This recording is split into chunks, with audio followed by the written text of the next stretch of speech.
Update sa ating mga hens, mga ka-sideline, all goods. So nag-start ng maglimlim ang ating pure J45. And then itong isa, meron ng mga lumalabas na sisiyo. Meron na. So kanina may nakita akong naglalakad. So ito yung ano natin, Brazilian Rapido na hen. Pure po yan. Pure Brazilian Rapido. So ang tatay ng mga sisiyo nito ngayon ay J45 top spin plucker na may infused na coronavirus. Meron din tayong hatch ngayon mga ka-sideline sa ating pinaload na eggs. Hindi ko pa alam if ilan yung na-hatch. So i-check ko pa ngayon, pupuntahan ko. Kasi kapag ganito kasi mga ka-sideline, kapag hindi kami umaabot sa mga 30 pataas na mga itlog o isang tray pataas, hindi namin pinapaandar yung incubator namin kasi sa tingin namin lugi kami. Pero kapag marami, yung mass na yung maraming eggs like 2 tray, so yun, ginagamit namin yun. Pero sa senaryo kasi dito o sa sitwasyon namin, meron lamang kaming J45 na hen, J47 na hen, Brazilian Rapido na hen, and then yun ang ginagamit namin sa ngayon. Pero this year 2024, baka magamit na talaga namin yung aming incubator, tapos tapos kulang pa siguro kasi merong steel gate isa, merong 2 J47, merong J45, meron pang Brazilian Rapido. And then yun, hindi ko pa alam if magbe-breed ba ako ng Mexican. Isa pang mga ka-sideline, isa pang ginagawa ko dito sa aming pag-load o pagpapaano ng sisiw. Ito siya mga ka-sideline. Kasi mga ka-sideline, ang tawag nito, kaya paiba-iba yung edad ng mga sisiw kahit magkakapatid lang kasi inilalagay ko muna sa refrigerator para ma-preserve. So ngayon, ang ginawa ko ngayon, nag-load ako ng 5 itlog sa incubator. And then pagkatapos ng 5 itlog, umiitlog pa rin to. Ang remaining na mga eggs, pinalimliman ko na sa kanya. So halos kasabay lang talaga. Kasi kahapon ako may nakitang sisiyo. Tapos ngayon nag-hatch na daw yung isa pang niload natin doon sa ating pinapa-incubatan ng mga itlog namin. So yun, meron na naman tayong bagong sisiyo. Sana marami tayong Brazilian Rapido kasi marami yung nagkakagusto sa Brazilian Rapido, lalong-lalo na kapag nakuha nila yung coronavirus na kulay. Yun talaga yung hinahanap nila. Bulik boss, yung may bulik pa ba boss? Mga ganun yung tanong nila. Bulik daw, tapos gold na bulik, mga ganun.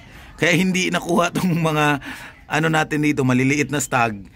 Wait, ipapakita ko. Kasi hindi nila kakulay hindi sila nakikitaan ng kulay ng dome.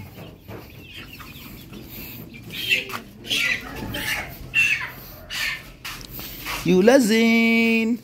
Hi Yula Zane! Dead ma lang muna.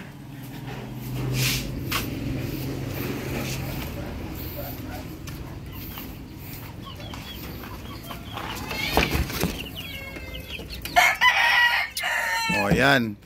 Ito yung mga hindi napili. So kakulay nila yung nanay nila.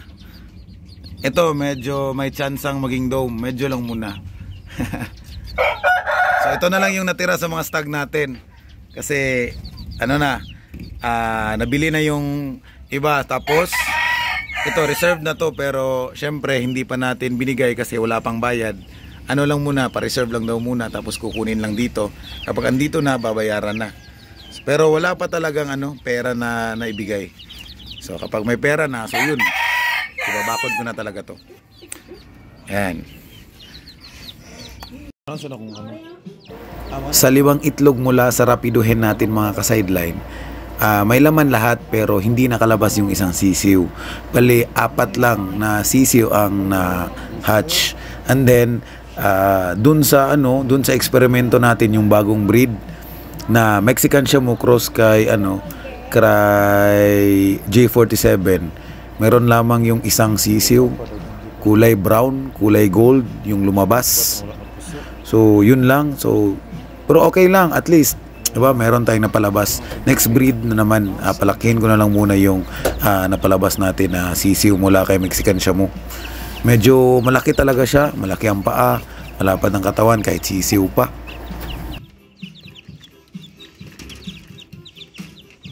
Yan yung 4 na sisiw mula sa Brazilian hen natin. So 4 yung naharap. Brazilian Rapido. Okay mga ka-sideline, hanap po tayo bagong Brazilian Rapido. 4 kabok na Brazilian Rapido. Okay. Yan.